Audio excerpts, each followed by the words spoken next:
میرا بیٹا جو ہے وہ 1 ہفتہ مدرسے سے غائب ہے، اللہ پاک ہدایت دے اور خیریت سے واپس آ جائے، اللہ اس کو ظالموں کے شر سے بچائے۔ صحابہ کرام لا علاج بیماریوں کا علاج کیسے کرتے تھے؟ سورۃ فاتحہ پڑھتے تھے، اسے شفا ہو جائے۔ اصل بات یہ ہے کہ فاتحہ بھی وہی ہے، قرآن بھی وہی ہے، لیکن زبان وہ نہیں ہے۔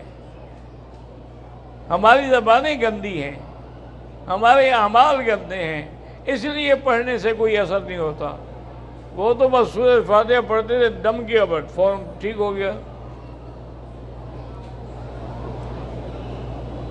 اگر نظر لگ جائے تو اس کا علاج یہ ہے کہ سورۃ نون والقلم کی آخری آیت جو ہے وہ 7 دفعہ پڑھ کے ہر نماز کے بعد اس کو دم کریں، پانی پہ دم کر کے پلائیں۔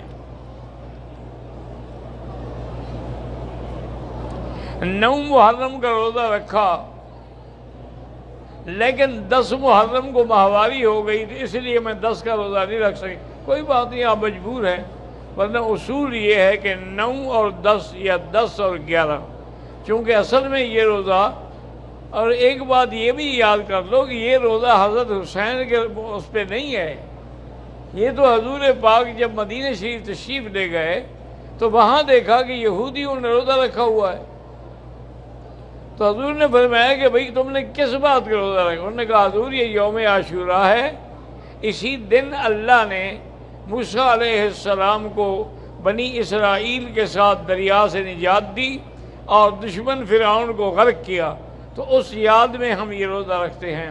آپ نے فرمایا انا اولا بموسیٰ منکم، تو موسیٰ علیہ السلام کے ساتھ تو پھر ہمارا تعلق تم سے زیادہ ہے، تو اس لیے آپ نے حکم دیا صحابہ کو کہ بھئی ایسا کرو تم بھی روزہ رکھو 10ویں کا، لیکن یا 9 اور 10 رکھو یا 10 اور 11، تاکہ یہود سے موافقت بھی نہ ہو اور روزہ بھی ہو جائے۔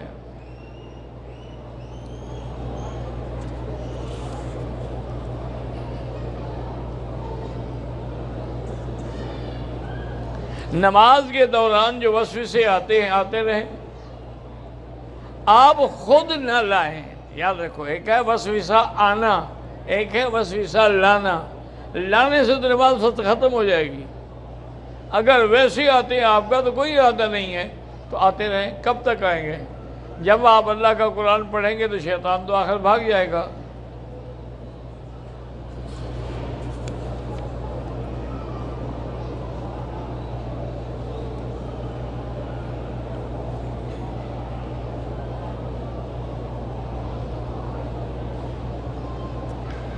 کہتے ہیں جی کہ چند مہینے پہلے شادی ہوئی، 6 جولائی کو شوہر نے 1 طلاق دے دی اور 8 جولائی کو شوہر حادثے میں مر گیا، تو یہ طلاق کی عدت گزارے گی، چونکہ موت تو اس کی نکاح میں نہیں آئی نا، اس سے پہلے اس کا نکاح ختم ہو چکا تھا، طلاق دے دی تھی اس نے۔ اگر یہ بعد میں ہوتا تو پھر یہ موت کی عدت گزارتی، اب صرف طلاق کی عدت گزارے گی۔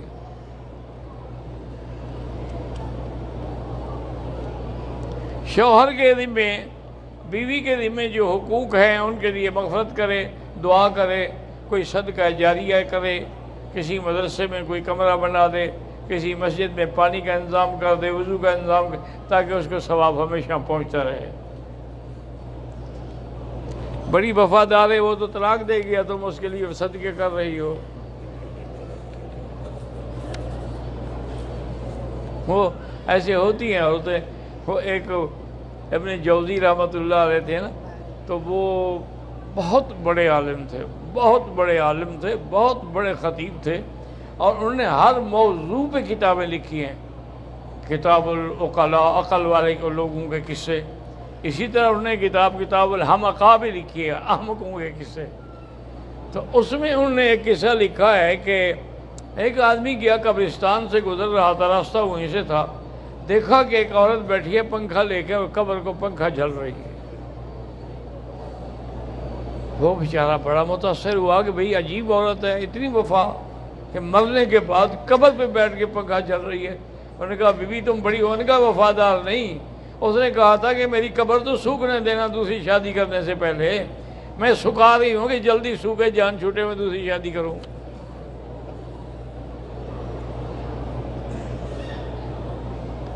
جہاز میں الٹی آئی، احرام گندا ہو گیا، کپڑے پہن لیے، 4.5 گھنٹے کے بعد مکہ ہوٹل میں آیا.